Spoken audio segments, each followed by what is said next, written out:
Le fou est l'une des pièces les plus intéressantes des échecs, car il peut se déplacer autant de cases qu'il le souhaite, mais toujours en diagonale. Comme d'autres pièces, il ne peut pas sauter par-dessus d'autres, ce qui signifie qu'il se déplacera toujours sur des cases de la même couleur pendant toute la partie. Sur l'échiquier, tu as deux fous, un qui se déplace sur les cases blanches et un autre sur les cases sombres.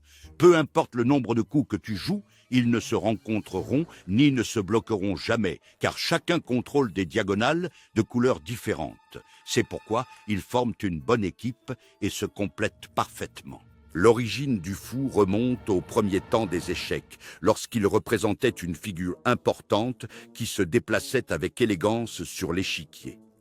Avec le temps, sa forme et sa fonction se sont adaptés pour devenir la pièce que nous connaissons aujourd'hui. Quant à sa valeur, le fou vaut généralement 3 points. Cependant, dans des positions ouvertes où les diagonales sont libres, il peut devenir encore plus fort. La meilleure stratégie pour en tirer parti est de le développer tôt et de le placer sur des diagonales actives qui poignent vers le centre de l'échiquier. Tu peux aussi l'utiliser dans un fianchetto, et si tu ne sais pas ce que c'est, tu peux cliquer en haut à droite pour voir notre liste de lecture où nous l'expliquerons en détail.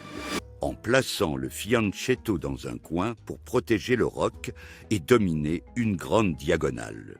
Dans les finales, avoir deux fous est un grand avantage, car ensemble, ils peuvent contrôler presque tout l'échiquier.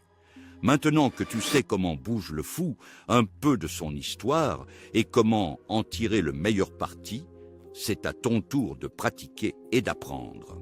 Et la meilleure façon de le faire est d'entrer dans Black Chess Academy, lien dans la description.